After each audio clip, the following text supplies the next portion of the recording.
आधा से ज़्यादा यूरोप इस सिचुएशन पे आके रुका है कि वो इस्लामिक कंट्री में तब्दील ना हो जाए। ग्रेट ब्रिटेन की हालत तो आपको मालूम है कि कभी भी वो इस्लामिक स्टेट अनाउंस हो सकता है। और मुझे ये बोलने में, though I am a filmmaker, I am not suppose to get into the domain of politics, but ये बोलने में हमें कोई झिझक नहीं है कि ये जो इस्लामो लेफ्टिस्ट की जो कल्चर है 1947 से, जो सरकार, जो लोग हमारी देश को चला रहे थे, इनकी एक सरगना था। ये एक कहावत है, till 25 if you are not a communist then you don't have heart, and post 25 if you are still a communist then you don't have mind. ये जो विषय है इसके बारे में क्या है कि भारत में बहुत कम लोगों को पता है। एक ऐसा जाल बुना गया है कि नक्सलियों की असलियत या ये पूरा जो लेफ्ट लिबरल इकोसिस्टम है, जो शहरों में बैठ के नक्सलियों को पूरा कवर फायर देता है, उनकी एक हीरोइक इमेज बनाने की कोशिश। नमस्कार, पांचजन्य में आपका स्वागत है। द केरला स्टोरीज की सफलता के बाद एक और ऐसे मुद्दे पर वही टीम फिल्म लेकर आई है जो ज्वलंत मुद्दा है, लेकिन उसे उठाया कभी नहीं जाता। हम बात कर रहे हैं नक्सलवाद की, और द केरला स्टोरी की जो टीम है वो इस समय पांचजन्य के साथ है। हमारे साथ हैं प्रोड्यूसर विपुल शाह जी, साथ ही हैं अदा और डायरेक्टर सुदीप्तो सेन जी। इस पूरे मुद्दे पर चर्चा करेंगे, लेकिन उससे पहले पूरी टीम को बहुत बहुत बधाई द केरला स्टोरीज की सफलता के लिए। Thank you so much. आपसे पिछली बार भी मिली थी सुदीप्तो जी, तब विपुल जी कोर्ट के चक्कर काट रहे थे द केरला स्टोरीज के लिए, और एक तनाव था तब। एक फिल्म रिलीज होने से पहले का जो टेंशन और मजा आता है ना, वो विपुल जी को बहुत कम मिला था, क्योंकि लास्ट दिन तक, शाम को 4 बजे तक कोर्ट केस चलते रहे, और 4 बजे फाइनल वर्डिक्ट आया कि नेक्स्ट डे सुबह 9 बजे हमारी फिल्म रिलीज होगी। वो एक यूफोरिया था। विपुल जी, हम बस्तर पे आएंगे, लेकिन क्योंकि बात उस अनुभव की हो रही जिससे गुजर के आप बस्तर तक पहुंचे हैं, केरला स्टोरीज के लिए कोर्ट दर कोर्ट जाना ये किसी भी प्रोड्यूसर के लिए बहुत आम बात नहीं होती है। इस तरह के टॉपिक को लेके आपका अनुभव क्या रहा, और उसके बाद जो सफलता मिली उसकी संतुष्टि क्या रही? देखिए, फिल्म बनाने का अनुभव तो बहुत अद्भुत था, क्योंकि मैंने बहुत सारी फिल्में बनाई हैं, लेकिन और मेरी बहुत सारी फिल्मों में पेट्रियाटिज्म का एक कलर भी रहा है, पर वो कमर्शियल दायरे में था। चाहे मेरी नमस्ते लंदन हो, चाहे मेरी सिंग इज किंग हो, या हॉलीडे हो, या कमांडो सीरीज हो, फोर्स हो, मैं हर फिल्मों में पेट्रियाटिज्म का थोड़ा बहुत कलर रहता ही है। लेकिन ये जो है, ये भारत के एक ऐसी प्रॉब्लम, उसको एक ट्रू स्टोरी को लोगों के सामने ले आने के लिए एक बिल्कुल नया तरीका हमने अपनाया था। हमने इस कहानी को सच्ची रखते हुए भी ज़्यादा से ज़्यादा लोग इस फिल्म से कनेक्ट हो पाए, उसके लिए एक बिल्कुल नया ग्रामर हमने कोशिश की थी। तो वो प्रोसेस बहुत मज़ेदार था, बहुत एक्साइटिंग था, और हमें कहीं ना कहीं एक रिस्पॉन्सिबिलिटी भी फील होती थी कि हम, इतनी सारी लड़कियों की ज़िंदगी का सवाल है, अगर हमारी फिल्म गलत हो गई तो उनको जस्टिस शायद ऑलरेडी डिलेड है, फिर मिलेगा ही नहीं। तो वो एक रिस्पॉन्सिबिलिटी भी थी। और तो हम लोग बहुत एक्साइटेड थे कि हमने जो फिल्म हमने एडिट में देखी फाइनली, तो हमें लगा कि हमने कुछ अच्छा काम किया है। फिर ये सब जो था, इसका थोड़ा बहुत अंदाज़ा हमें था कि कुछ तकलीफ़ें आ सकती हैं, कुछ लोग विरोध कर सकते हैं। इस हद तक जाएगा ये नहीं सोचा था। जितना विरोध बढ़ता गया उतना हमें रियलाइज़ होता गया कि हमने चोट कितनी गहरी की है। वो ट्रेलर ही इतना एक्सप्लोसिव है कि उनके बहुत सारे मंसूबों को जिस तरीके से वो एक्सपोज कर रहा है, तो चोट तो काफ़ी गहरी हुई थी। चोट की आप बात कर रहे हैं, तो ये नई चोट लेकर जो आप आए हैं बस्तर, ये चोट भी काफ़ी गहरी है। और नक्सलवाद एक ऐसा मुद्दा है जिससे देश आज़ादी के बाद से लगातार जूझ रहा है। ग्लोरीफाई किया गया है नक्सलियों को, कई बार हमने देखा है फिल्मों में, या फिर उसके ऊपर उस तरह से खुलकर बात नहीं की गई है। आप ट्रेलर की बात करें तो इसका ट्रेलर भी ऐसा ही चौंकाने वाला, कई लोगों को डिस्टर्ब करने वाला भी है। पहला तो ये बस्तर, सिर्फ बस्तर ही क्यों, क्योंकि वो तो पूरा एक लंबा एरिया है, आप बंगाल से लेके महाराष्ट्र तक चले जाइए। बस्तर को क्यों चुना, और ये फिल्म नक्सलवाद पर कहाँ कहाँ कैसे चोट करती है? ये आपकी ये सवाल की जवाब देने से पहले मैं थोड़ा सा वक्त लूँगा। ये जो केरल स्टोरी से ये बस्तर बहुत ज़्यादा बड़ा साजिश है, बहुत ज़्यादा बड़ा दायरा है उसका। और आपको एक लेटेस्ट, ये हमारी टर्मिनोलॉजी नहीं है, एक इस्लामो लेफ्टिस्ट करके एक टर्मिनोलॉजी आज दुनिया भर में बहुत ज़्यादा चल रहा है। ये इस्लामो लेफ्टिस्टों का काम क्या है? क्योंकि लेफ्टिस्ट डोमिनेटेड कंट्रीज में इस्लाम का कोई जगह नहीं है। वो लोग अगर इस्लाम में नमाज पढ़ता है या टोपी पहनता है तो उनको मेंटल असाइलम में डाल दिया जाता तो है। नास्तिक हैं, तो ये मतलब मैं वही एक फैलेसी को या एक हिपोक्रेसी को इशारा कर रहा हूँ। दुनिया भर में ये एक्सपोज हुआ, ये इस्लामो लेफ्टिस्ट जो कम्युनिटी है ये एक्सपोज हुआ सीरिया मिडिल ईस्ट की लड़ाई के बाद, जब हजारों की लाखों की तादाद में रिफ्यूजी अलग अलग देशों में यूरोप की देशों में घुसने लगे।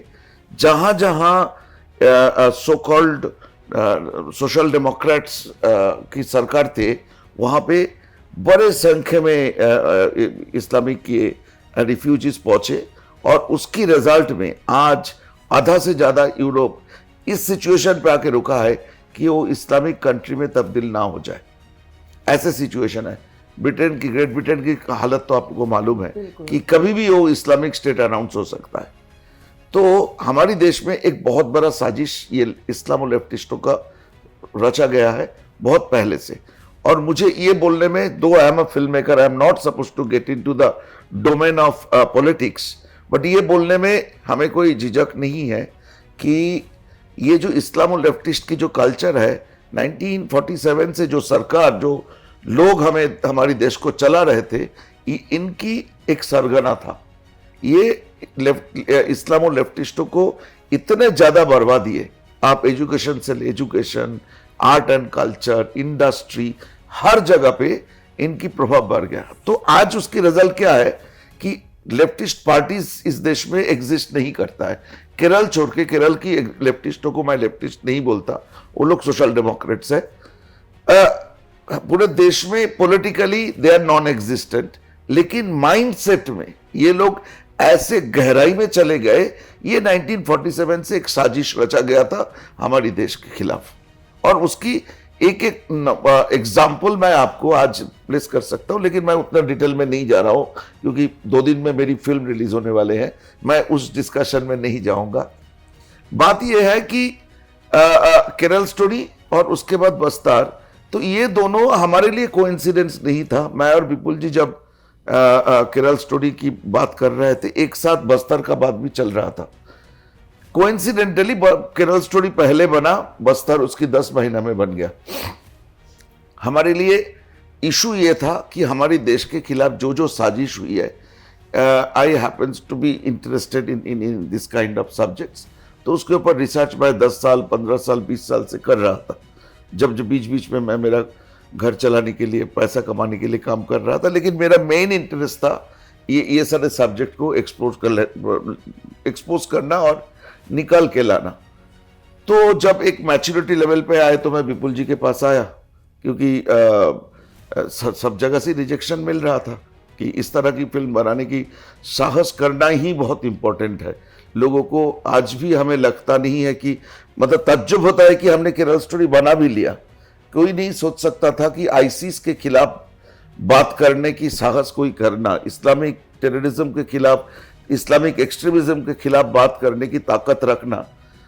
हम तो कर रहे थे, हम लोग एक्टिविस्ट की तरह काम कर रहे थे, लेकिन विपुल जी एज ए प्रोड्यूसर, जिनकी बहुत कुछ एट स्टेक, उनकी पूरी जिंदगी भर की कमाई स्टेक में चले गए थे। अगर फिल्म कोई देखता नहीं, अगर उस कोर्ट केस में हमारी फिल्म बैन हो जाता तो उनकी 23-24 साल की जो मतलब एग्जिस्टेंस है वो खतरे में आ जाता। So it was a nice coincidence. शायद अच्छे के साथ अच्छा ही होता है, देश के साथ एंड ऑफ द डे देश की भला सोचने वाले लोग कम तो है, लेकिन एक बार अगर वो लोग सामने आ जाए, अच्छा काम होता है। तो हमने दोनों बनाया। और माओइस्टों की जो इशू है, कम्युनिस्टों की जो इशू है इस देश में, एक डुबियस कैरेक्टर, आप जानते हैं नेताजी की विरोध कर रहे थे जब आईएनए बना, तो उस समय से वो लोग ब्रिटिशर्स को सपोर्ट कर रहे थे, हिस्टोरिकली प्रूव्ड है, ये मेरी लैंग्वेज नहीं है। तो तब से लेके आज तक एक डुबियस कैरेक्टर प्ले किए। हम भी उस चपेट में आ गए थे। एक कहावत है, till 25 if you are not a communist then you don't have heart, and post 25 if you are still a communist then you don't have mind. तो हम लोग भी उसके चपेट में आ गए थे, लेकिन रह के जो रियलाइज किया वो बड़ा खतरनाक था।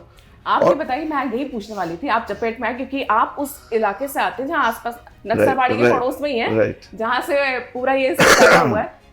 ऐसा क्या होता है ये 25 के बाद चक्षु खुल जाते हैं युवाओं? नहीं, ये मतलब मैं आपको बताऊं, हमारी देश वेस्ट बंगाल में, असम में जो ईस्टर्न स्टेट्स है, हमारी लड़ाई आपको समझना पड़ेगा। वो ऐसा एरिया है जहाँ पे मानसून की पानी के लिए, बारिश के लिए वेट नहीं करते एग्रीकल्चर। साल में एक जमीन पे 3 फसल होता है। जिस देश में जहाँ पे भी सरप्लस होगा, ये मेरी थ्योरी नहीं है, सोशियोलॉजी का थ्योरी है, जहाँ पे भी सरप्लस प्रोडक्शन होगा वहाँ पे भी आर्ट कल्चर की वो बड़ा है। इसलिए West Bengal is known for their art and culture. Punjab में शुरुआती प्री ग्रीन रिवोल्यूशन 5 नदी ने इतने पंजाब को कर दी कि पंजाब में आप देखेंगे कि लोग हमेशा हंसते हैं, हमेशा नाचते हैं, हमेशा सेलिब्रेशन करते हैं। तो ये एक सोशियोलॉजिकल स्टडी है। तो बंगाल में क्या हुआ, बंगाल में नेशनलिज्म मतलब कांग्रेस की कल्चर हुआ करता था। ये कांग्रेस नहीं है जहां से नेताजी सुभाष चंद्र बोस जिस कांग्रेस को सामने लेके आए थे। हमारी बंगाल में एक कांग्रेसी होने के बावजूद भी महात्मा गांधी को राष्ट्रपिता नहीं मानते हैं। हमारे लिए नेताजी सुभाष चंद्र बोस वो घर की मंदिरों में उनका फोटोग्राफ होता है। मतलब एक अद्भुत फैनेटिज्म है, वो अलग बात है। लेकिन हमारे लिए जो प्रोटेस्ट की भाषा होता था, वो भाषा को यूटिलाइज किए हैं बड़ी अच्छी तरह, बड़ी स्मार्टली कम्युनिस्टों ने उसको चैनलाइज किए हैं। और तब से अब ब्रिटिशर्स के खिलाफ और एक लोड भी था जो मानवेंद्र नाथ राय ने सीपीआई बनाए थे, जो इवेंचुअली 1967 में 2 टुकड़े हो गए और CPI-ML communist party of India Marxist Leninist बना। एंड वो लोग बंदूक उठा के देश के खिलाफ ये क्या बोलते हैं गन बैटल शुरू कर दिए। तो बंगाल ऑलवेज लीड किया है इस तरह की मूवमेंट में। बस्तर क्यों? अभी क्या हुआ कि जब ये फिल्म बनाने की बात सोचे, तब पूरे जो रेड कॉरिडोर था, आपने मेंशन किया, नॉर्थ बंगाल से केरला तक, तेलंगाना होके केरला तक, वो श्रिंक होते होते एक छोटा सा रीजन में रुक गए। अभी इस मोमेंट पे उड़ीसा की 3-4 डिस्ट्रिक्ट, आंध्रा की 2-3 डिस्ट्रिक्ट, छत्तीसगढ़ की 5-6 डिस्ट्रिक्ट, कुल मिला के 30-32 डिस्ट्रिक्ट है जो अभी भी माओवाद की चपेट में है।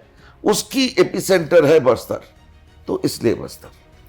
हम वॉयलेंस की बात कर रहे थे कि पहले जो फिल्मों में दिखाया जाता था, अब ये सवाल उठने लगा, जैसे हमने कश्मीर फाइल्स में देखा था, जिस तरह के उसमें सीन थे जो सच थे, जो सच में हुए थे, लेकिन जब उसको आप स्क्रीन पे दिखाते हैं तो कई लोग ऐसे होते हैं जो इसको प्रोपेगेंडा बनाने की कोशिश करते हैं और सच को नकारने की कोशिश करते हैं।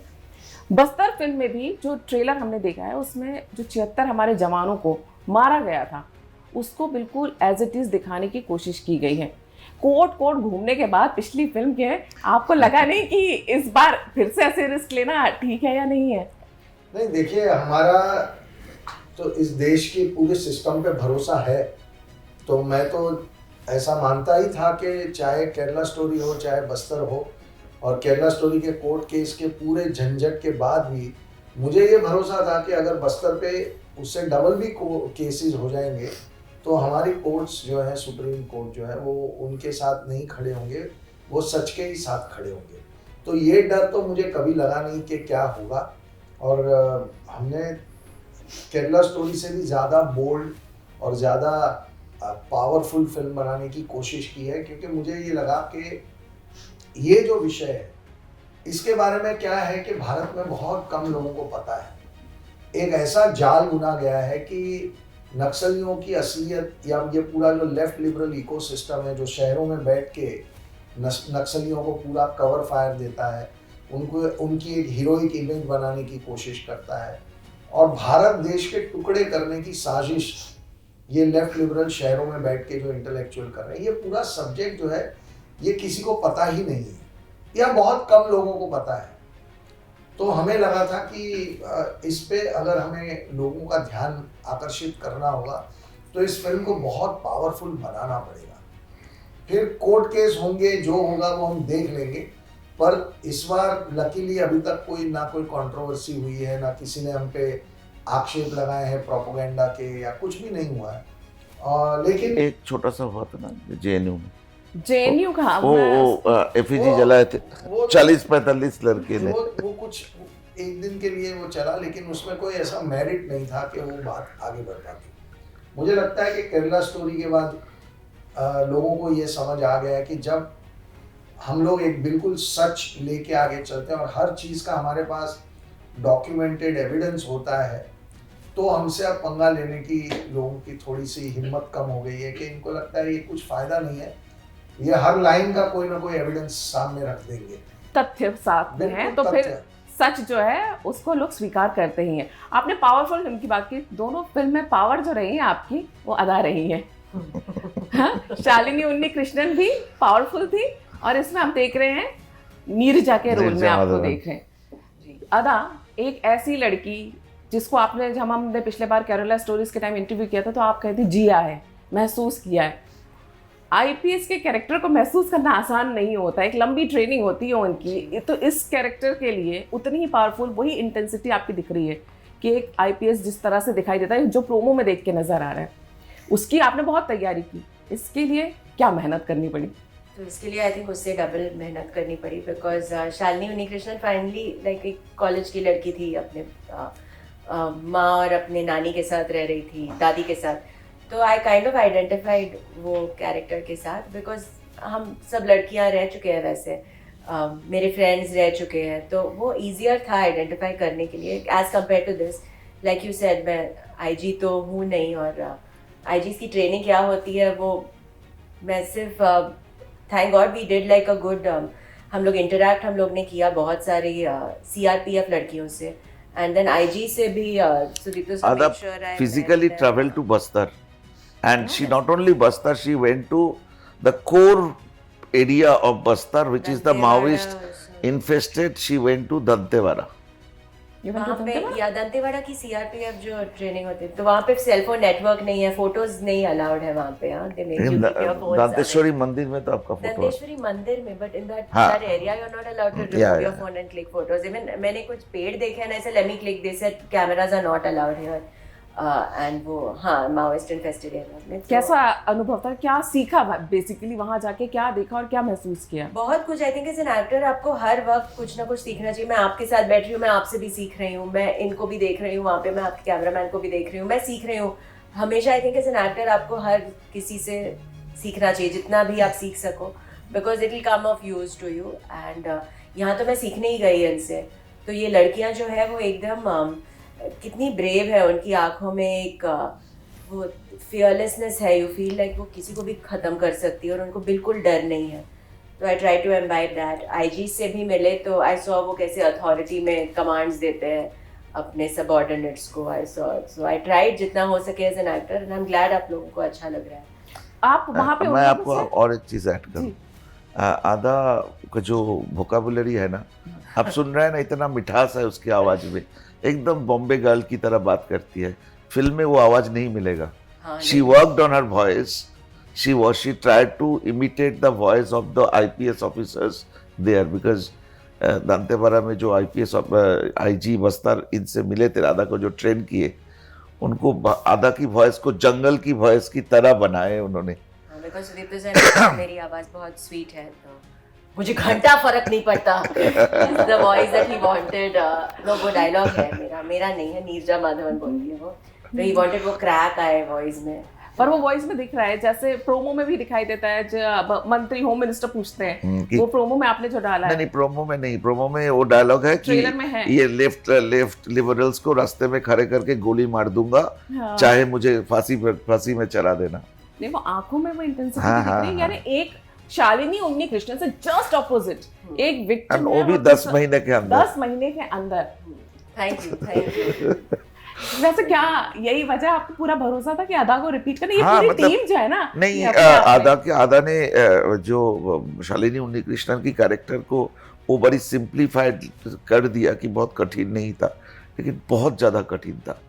एक फिल्म में एक लड़की जो सर उठा के बात नहीं कर सकती थी, वो एक अफगानिस्तान की आईसिस कैंप में अपने प्रोटेस्ट को रजिस्टर करती है, ये जर्नी बहुत आसान नहीं था।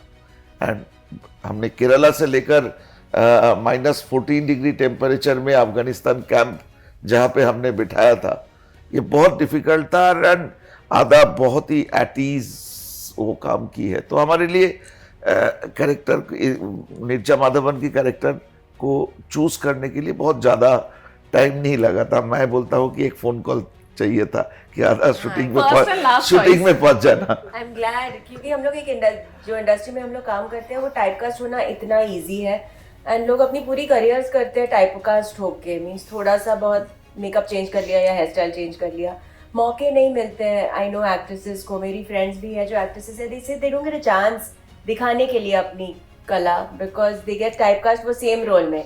अगर एक ग्लैमरस वाला रोल है तो सिर्फ वो, अगर ये एक है तो सिर्फ ये, ऐसे। सो आई एम ग्लैड कि एक साल टाइपकास्ट की बात कर रहे हैं आपने, तो कमर्शियल मूवीज, अच्छी हिट मूवीज बनाई हैं। एक कहा जाता है ये कि फिल्म इंडस्ट्री में एक तरह की मूवीज बनाते रहो और एक सरवाइव करने के लिए वो ज़रूरी होता है। आपने जिस तरह की मूवी ये बनाई है, और ये कहते हैं कि फिर वहाँ से एक तरह से बायकॉट कर दिया जाता है। मैं आदा से भी पूछना चाहूँगी कि आप कहीं पार्टीज़ के फ़ोटोज़ नहीं दिखाई देते आपके, जो फिल्म इंडस्ट्री के लोगों की पार्टीज़ होती हैं। आपकी इतनी हिट फिल्म हुई है, लोगों ने हाथों हाथ लिया है, आदा शर्मा को आप बच्चा बच्चा जानता है, उसके बाद भी उस तरह के ना आप पार्टीज़ में दिखते हैं, ना वो ग्लैमर की आज आदा शर्मा ये करें, जो एक कल्चर है वहाँ का। क्या उस लॉबी में अभी भी वो एक्सेप्टेंस नहीं, और नहीं है तो फिर क्यों?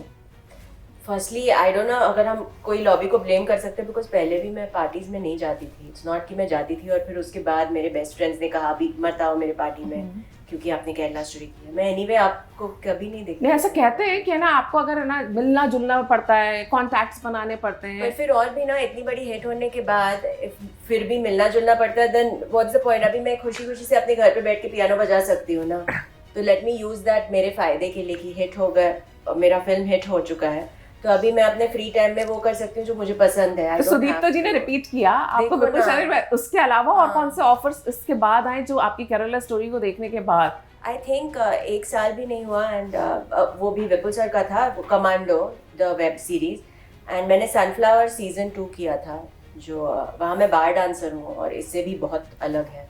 मैं खूनी भी हूँ वहाँ पे और बहुत उटपटांग चीज़ें कर रही हूँ, जो एग्जैक्टली ऑपोजिट है एक आईजी के कैरेक्टर से और नीरजा और शालिनी उन्नीकृष्णन से। सो मुझे ऊपर वाले पे बहुत भरोसा है। आई एम श्योर अच्छी चीज़ें मिलेंगी जब भी सही वक्त है। केरला स्टोरी के बाद अगर मुझे डाउट होने लगा तो फिर गलती मुझ में है, किसी और में नहीं है। आई शुड बी कॉन्फिडेंट कि अच्छी चीज़ें होगी जब होगी।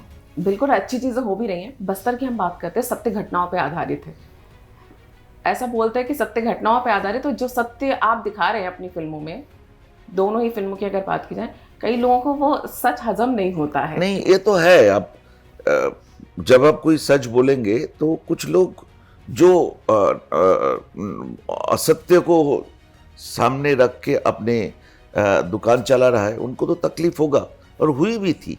2 स्टेट में हमारी फिल्म बैन हुआ था, वेस्ट बंगाल और तमिलनाडु। और आप अगर उसकी पॉलिटिकल सिनेरियो देखेंगे कि मुस्लिम वोटों के ऊपर उनकी पावर टिकी हुई है, तो मुस्लिमों की अगर वोट बैंक की तरह यूज़ करे, उनको अपीसमेंट करके अपना राजनीति चलाए, तो उनको तो तकलीफ होगा। नहीं तो ये हिपोक्रेसी कहाँ से आता है? जब कश्मीर में टेररिज्म की बात करें तो बोला जाता है कि टेररिज्म का कोई रिलीजियन नहीं होता है। हम भी वो मानते हैं।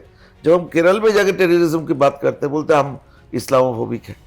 तो ये जो दोहरापन है, ये जो हिपोक्रेसी है, हमारी सच से कुछ लोगों की हिपोक्रेसी एक्सपोज्ड हो गई, तो हमारे खिलाफ आ गए। इन बस्तर, आपको मैं पता नहीं विपुल जी मेरे ऊपर गुस्सा करेंगे या नहीं, लेकिन half of the politicians of this country, including some of the biggest name of political system of this country, जो अपने 76 जवानों की बात की, उस समय पे जो पॉलिटिकल पार्टी पावर में थे, उस समय पे जो होम मिनिस्टर पावर में थे, क्या किया है उनके बारे में?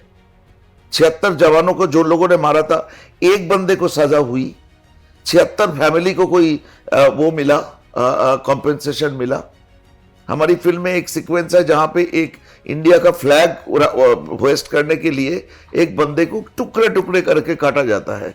उनकी वाइफ से हम मिले, कोई एक जर्नलिस्ट नहीं मिले, कोई सरकारी ऑफिसर तो भूल जाइए। आज भी वो घर में एक ऑर्फेनेज में पोता लगा के उसकी जिंदगी चलाती है। उसको तो कोई पॉलिटिशियन नहीं गए, उसकी परपेट्रेटर को सजा कहां मिली?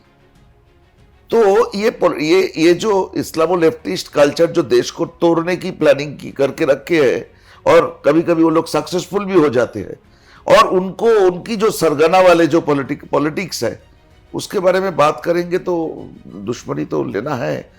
विपुल जी मुझे इंडल्ज किए है तो मैं और विपुल जी मिलके दुश्मनी ले लिया। बात कर रहे थे जिस तरह से ये हमने जब भी नक्सलवाद के बारे में बात की, सालों से हम भी देख रहे हैं, जब ये 76 जवानों के साथ भी हुआ था, एक खबर चलती है न्यूज़ चैनलों पे कि फलाना जगह नक्सलियों ने इतने जवानों को मार दिया, हम चला देते जवान बलिदानों के, बात खत्म हो जाती है, उस पर कोई चर्चा नहीं होती। दो तरह के विचार लोगों के मन में चलते हैं, एक जो है वो सेना के साथ रहते हैं कि हमारे देश के खिलाफ कर रहे हैं, लेकिन एक बहुत बड़ा तबका जो जेएनयू के युवाओं को भी प्रभावित करता है, जहाँ पे नक्सलियों की इस हिंसा के बाद जश्न मनाया जाता है, वो ये बात नहीं जानते कि उस एरिया में जिनकी वो आवाज़ बनकर उठे हैं, वो उनके अंदर दहशत भर के उनकी आवाज़ बने हैं। वो ये आपने अनुभव किया था वहां जाके, और जो वहां गांव के लोग जो नक्सलियों का साथ देते हैं, क्या कितनी मजबूरी उसमें रहती है और कितना उनका समर्थन रहता है वहां? देखिए, हम जिस लॉबी की मैं बात कर रहा था कि जो शहरों में बैठे हुए जो लेफ्ट लिबरल हैं, अर्बन नक्सल कहते हैं आजकल कई लोग। नहीं, हम नहीं बोलते हैं उस शब्द को, it's not a right word, नहीं कहते क्योंकि ये टेक्निकली राइट वर्ड नहीं है, इसलिए प्रधानमंत्री कभी अर्बन नक्सल शब्द यूज नहीं करते हैं।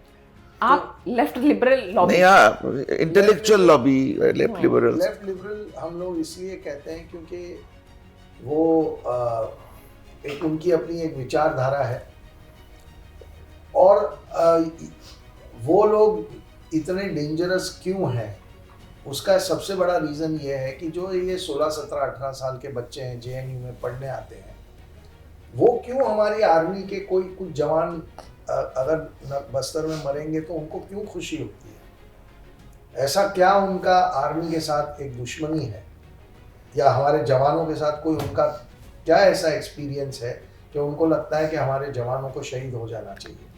तो ये वो यंग माइंड होते हैं जिनको ये लोग इन्फ्लुएंस करते हैं, ये लॉबी इन्फ्लुएंस करती है। इनके दिमाग में एक जहर भरा जाता है भारत देश के खिलाफ, और इसमें से बहुत सारे लोग फिर मुख्य धारा में वापस आ जाते हैं जब इनको बहुत जल्दी रियलाइज हो जाता है। अभी शैला रशीद भी आ गई है ना, उन्होंने भी रियलाइज कर लिया है कि जो वो कर रही थी वो गलत था, और उन्होंने बहुत एक्सप्लोजिव इंटरव्यू भी दिया। तो बहुत सारे लोग वापस आते हैं, लेकिन ये लोग निरंतर उस पर लगे रहते हैं। हर बैच में जब नए बच्चे आते हैं उन्हें इन्फ्लुएंस करने की ये लोग कोशिश करते हैं, तो इनको एक्सपोज करना बहुत ही ज़्यादा ज़रूरी था। और एक सबसे बड़ी विडंबना ये है कि हम जब बस्तर में भी थे, लोगों से जब मिल रहे थे, तो उन्होंने कहा कि भाई साहब, जब तक यहाँ पे 30-40 लोग नहीं मरते ना, तो नेशनल मीडिया में तो एक लाइन भी हमारे बारे में बोली नहीं जाती।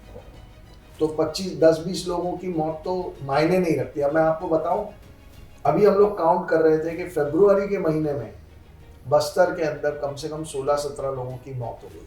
उसमें 4 जवान थे, एक पुलिस ऑफिसर था, कुछ और आम आदमी थे। कल किसी को, एक पॉलिटिकल वर्कर को मार दिया गया, टुकड़े करके मारा गया, कल की बात है, और ये निरंतर चल रहा है, लेकिन इसके ऊपर कोई बात नहीं होती। तो जो दुख या जो गुस्सा है वो इसी बात का है कि हमारे देश को तोड़ने के लिए इतना एक जबरदस्त काम चल रहा है, इतना घिनौना काम चल रहा है, और कोई बात नहीं होती। तो फिर हमें एक फिल्म बना के लोगों तक ये विषय ले जाना चाहिए। यहाँ से शुरुआत होनी चाहिए कि लोगों को पता चले कि ये लेफ्ट लॉबी क्या है, लिबरल्स क्या है, नक्सली क्या है, और हमारे देश के लिए ये कैसे बहुत बड़ा खतरा है।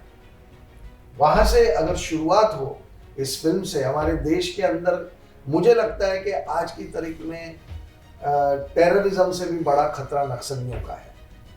देखिए, मैं आपको एक आंकड़ा देता हूँ। NHRC की रिपोर्ट है कि कश्मीर में 1952 से लेकर आज तक ऑफिशियल गवर्नमेंट का आंकड़ा है 47,000 लोग मारे गए। NHRC की रिपोर्ट ये कहती है कि बस्तर में पिछले 50 साल में माओवादी हिंसा में पूरे देश में 55,000 से के करीब लोगों की मौत हुई है। अब कश्मीर 3 दशकों से भारतीय मीडिया, इंटरनेशनल मीडिया, हर जगह नेशनल न्यूज़ में प्राइम टाइम डिबेट में रहा, लेकिन बस्तर में इतने लोग मर गए इसका किसी को पता ही नहीं है। कश्मीर से ज़्यादा लोग मरे और वो हमारे देश के लोग हैं और हमारे देश के लोगों ने ही उनको मारा है। तो हमारे देश के अंदर ही विलन बैठा हुआ है, लेकिन हमें उस विलन से कोई फर्क नहीं पड़ता, हम कहीं और ही हमारा ध्यान है। तो हमें लगा कि ये विषय ला के लोगों को एटलीस्ट पता होना चाहिए कि ये रियलिटी है और यहाँ से शुरुआत हो तो मुझे लगता है कि आने वाले वक्त में जैसे केरला स्टोरी एक पहला कदम बना, आज एक नेशनल डिबेट का हिस्सा है केरला स्टोरी का टॉपिक, वैसे ही शायद आने वाले कल में नक्सलियों पे प्रभावी कार्रवाई होगी, उसकी शायद एक शुरुआत इस फिल्म से हो जाए। तो I think it will be a big step. बिल्कुल अदा, जैसे अभी विपुल जी बता रहे थे कि किस तरह से हमारे इतने जवान 55,000 जवान वहाँ पर बलिदान हुए हैं नक्सलियों के हमले में। जवान नहीं, 55,000 पूरे नंबर ऑफ, जिसमें गांव वाले भी मतलब लोग भी शामिल, अराउंड 15,000 जवान। आपने जो कैरेक्टर किया है नीरजा का, IPS का, पुलिस वालों से आप मिली होंगी, जब उनसे आपने बात भी की होगी, उनके लोग जो उनकी सुरक्षा के लिए वहाँ जाते हैं और वो बलिदान हो जाते हैं और एक दिन की खबर बन के ख़त्म हो जाते हैं, क्या आपने उनका जानने की कोशिश की? क्या उनका अनुभव रहता है इस चीज़ को लेके, जवानों को जो उनके वहाँ पे पहुँचते हैं, इतनी रिस्क लेते हैं, उनको पता है कि मौत सामने खड़ी है? That's what I feel कि as a citizen of our country, जब आप मूवी देखोगे, जब मैंने भी मूवी देखी, आपको पेन और फ्रस्ट्रेशन फील करोगे, बिकॉज एक हेल्पलेस वाली फीलिंग है, क्योंकि वो जंग में नहीं, उनकी जानें जंग में नहीं गई और हमारे देश के लोगों ने उनको मारा। यूजुअली हम लोग देखते कि बाहर से कोई आके, पर हमारे देश के लोगों ने, एंड ऐसे जब आप देखोगे, मुझे I don't want to give it out कैसे मारा, बट बहुत ही वायलेंट तरीके से उनको क्रूरता के साथ। हाँ, एंड बहुत सारे लोग मुझे कहते हैं कि कितनी डरावनी फिल्म है, कैसे कोई देखेगा, बट डरावनी है and it's not for the फेंट hearted, but I really believe that अपने कंट्री में किसी का फेंट हार्ट नहीं है, सब लोग बहुत स्ट्रॉन्ग हैं और सब लोग देखेंगे, बिकॉज देखना चाहिए। We watch mindless violence all the time, हम लोग सब देखते हैं। I think our mind is neutralize, ये तो रियल ट्रू इवेंट्स पे बेस्ड है and you should know what's happening in your country. जैसे जब मैं मूवी कर रही थी, मुझे तो पता भी नहीं था कि ये हो रहा है अपने कंट्री में, तो आई थिंक बहुत इंपॉर्टेंट विषय है एंड उनका माइंड स्टेट एक्चुअली जो फैमिलीज कल भी आए थे, देवर एक लड़के ने कहा दैट मेरे फादर वो गए थे एंड वो वापस नहीं आए, वो मर गए थे, ही डाइड, ऐसे लाइक इतने फ्लैटली उन्होंने कहा। आई थिंक इतनी डेथ्स देखने के बाद, इतनी खबरें सुनने के बाद, लाइक हमारे लिए एक भी डेथ शॉकिंग है, we won't be able to say like that, but he said my father died, he didn't come back, ऐसे। तो आई थिंक वो ऑलमोस्ट न्यूट्रलाइज हो जाते हैं डेथ से, जो काफ़ी डिस्टर्बिंग है। बिल्कुल डिस्टर्बिंग है। जैसे अदा ने अभी बताया कि कई लोगों को, इनको जैसे नहीं पता था कि नक्सलवाद के बारे में, आपकी फिल्म का एक मुख्य उद्देश्य क्या रहेगा बस्तर का? क्योंकि इनको ये नहीं पता, लेकिन JNU के बच्चों को ये पता है कि हमें आर्मी के जवानों के बलिदान के बाद नारे लगाना है, लेकिन ये नहीं पता कि वहाँ नक्सली किस तरह की क्रूरता वाले की हिंसा करते हैं और वहाँ के लोगों को भी प्रताड़ित करते हैं। नहीं, अगर JNU में जो लोग सेलिब्रेशन की थी, उनको अच्छी तरह पता है कि क्या चल रहा है बस्तर में। एक टेरर की माहौल बना के रखने का एक वो होता है वहाँ पे। उनके पास AK-47, AK-56 जैसे बंदूकें हैं, लेकिन वो आपको अगर मारना है तो बंदूक की गोली से नहीं मारेगा। वो पहले आपका एक आँख निकालेगा, फिर दूसरे आँख निकालेगा, उसके बाद टांग काटेगा, उसके बाद कान काटेगा, और ये करते करते घंटों भर ये करेगा। उसके बाद कभी इच्छा हुआ तो गोली मार देगा, ताकि वो जो डर है ना उस चीज़ की, वो गांव के लोगों के अंदर इंस्टिल हो जाए, उनकी मन बैठ जाए और उसके खिलाफ कोई बात ना करे। और आपको ये समझना पड़ेगा कि बस्तर में करीबन 2000 से 2500 करोड़ की एक पैरेलल डार्क इकोनॉमी चलता है। जो पैसा शहर में पहुंचता है उन लोगों के पास जो बंदूक लेके वहां से पैसा जनरेट करता है, कैडर्स जितने हैं उनके लिए 150-200 रुपया होता है, लेकिन वो पैसा सब पूरे शहर में आ जाता है। सिर्फ शहर में नहीं, विदेश में जाता है, विदेशी न्यूज़पेपर में भी वो पैसा पहुंचता है ताकि इनके खिलाफ पड़े। ये एक बहुत ही खतरनाक एक नेक्सस है, और वो नेक्सस में हम सब डायरेक्टली इनडायरेक्टली जुड़े हुए हैं, और इसलिए बस्तर को जिंदा रखना बहुत जरूरी है इनके लिए। तो इनको जान लगा देते हैं। आप दिल्ली में हैं, दिल्ली से है तो आप लोगों को मालूम है दिल्ली यूनिवर्सिटी की एक प्रोफेसर को अरेस्ट किया गया था जी। और जिस दिन उसको अरेस्ट किया गया था उसकी 1 घंटे में भारत की प्रेसिडेंट के पास 21 कंट्री की प्रीमियर से, प्राइम मिनिस्टर और प्रेसिडेंट से लेटर आ जाता है कि इस देश की ह्यूमन राइट्स खतरे में है। India is the black hole, मेरे पास अभी भी वो सारे पेपर कटिंग है। India is the black hole of civilisation. और कोर्ट नहीं पहुंचते हैं, 24 घंटे में उनको कोर्ट ले जाना होता है ना, उससे पहले उनको जमानत मिल जाता है।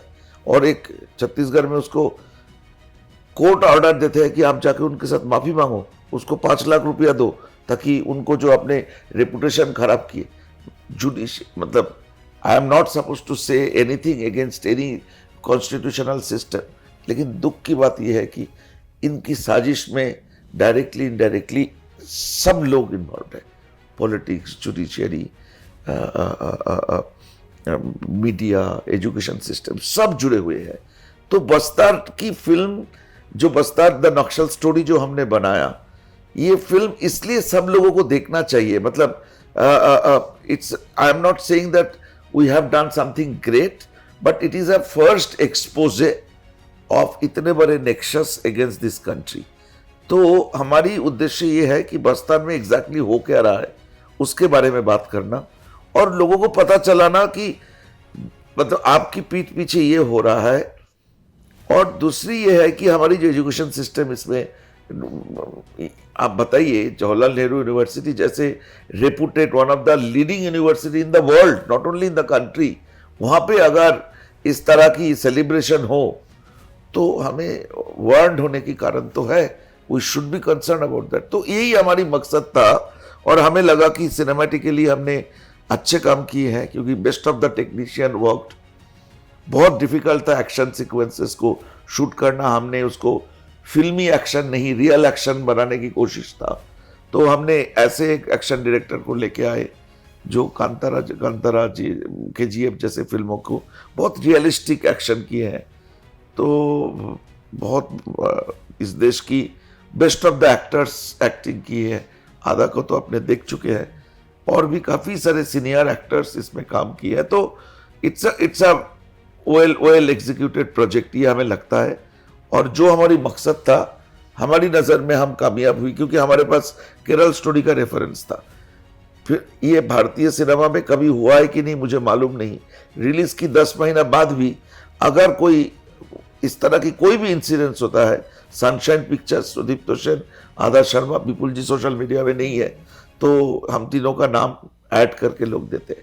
आज भी लोग हमारी फिल्मों की गान से ये रील्स बना रहे हैं, मेम बना रहे हैं। तो मुझे लगता है हमें एक प्रोटोटाइप हमने बना लिया था, हमने उसी को फॉलो की, उसको और इंटेंस बनाए। और अगर देखेंगे तो मुझे लगता है आप लोगों को एकदम एक्सट्रीमली एक ऑपोजिट पोल की रियलिटी, ऑपोजिट एक दूसरे भारत की रियलिटी आपको नजर में आएगा। जितना आप लोगों से बात करने के बाद और फिल्म का ट्रेलर देखने के बाद मुझे समझ में आया है, दर्शकों के लिए हमारी गाना भी रिलीज हुई है, देख लीजिए। अच्छा, गाना बिल्कुल, हम अब गाना भी आपका दिखाएंगे। फर्स्ट सॉन्ग रिलीज हुई है। तो ये है कि ये एक नक्सलवाद की वो सच्चाई जिसे आज तक बाहर नहीं आने दिया गया, उनकी ब्रूटैलिटी, किस तरह की क्रूरता है। हम कश्मीर की बात करते हैं, कश्मीर के आतंकवादियों की बात करते हैं, उनके अत्याचारों की बात करते हैं, लेकिन नक्सली कितने क्रूर हो सकते हैं उसकी कल्पना जो देश के अलग अलग हिस्सों में बैठे लोग नहीं कर पाते, वो इस फिल्म में दिखाई दे रहा है। और पुलिस वहाँ पर किस तरह से संघर्ष करती है और अपने ही देश के नागरिकों के लिए, और जब बलिदान होती है और जब वहीं देश के युवा नारे लगाते हैं तो उनके मनोबल पे क्या असर पड़ता है, ये सारी सच्चाइयाँ सत्य घटनाओं के साथ इस फिल्म में हमें देखने को मिलेगी। हमें यही आशा है। हाँ जी, एक मैं छोटा मुद्दा यहाँ आपके पूरे इस समेशन के साथ ऐड करना चाहता हूँ कि बस्तर और नक्सलवाद का जो विषय है, जो लेफ्ट लिबरल का और इनका जो नेक्सस है, ये ऐसा ना सोचे कि इससे हमारा कोई लेना देना नहीं है। ये हमें डायरेक्टली या इनडायरेक्टली पूरे भारत के हर नागरिक को ये असर करेगा।